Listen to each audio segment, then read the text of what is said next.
Trailer delivery. You know, in the U.S. has been sort of a unique model with models for bulk trailer delivery that go to exhibitors every single week, every trailer. And that model hasn't really proliferated outside of the U.S. In a big way. And can you maybe talk to that a little bit, Joe, first, and then maybe Greg? Sure, I think it's, you know, it lends itself to those territories that have, you know, a broad language base where you're sending, you know, whether it's, you know, English speaking or some of the Spanish speaking territories. Once you get into an area where you are going to be including multiple language versions, the drives, at least currently, you know, get to be pretty large. I don't think it's undoable, or not doable, but I believe that, you know, it just requires a little bit different mentality about what that cost is going to be. And, you know, I appreciate Drew believing that, you know, I'm not on the other side of 50, so thank you for that.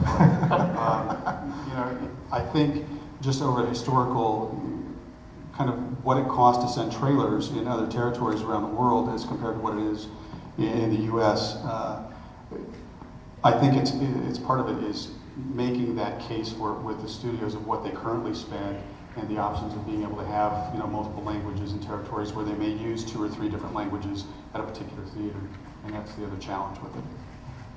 I mean, if I could add something there too, sure. In terms of, I think the question you asked was, in the U.S. they have trailer hooks here, so it's an easier distribution method of trailers. I think what could be interesting internationally is sort of a pull type model, not necessarily a centralized portal or something. Maybe it is from the vendors, maybe it is from other mechanisms, but it would be the ability for the exhibitor to be able to pull the trailers that they would find appropriate for their cinemas.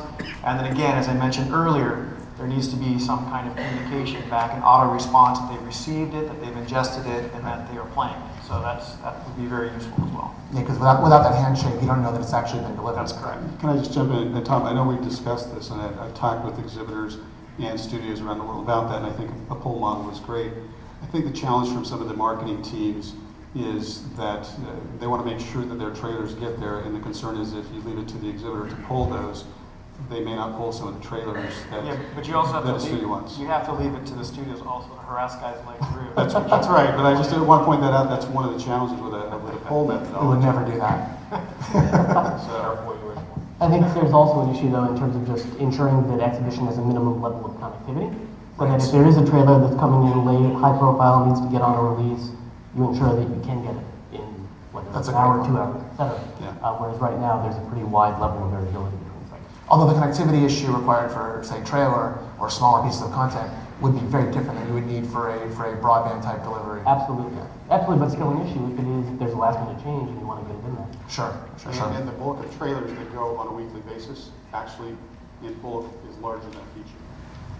Right. How many trailers go on average, Greg, on the trail mix in the U.S.? 300 plus.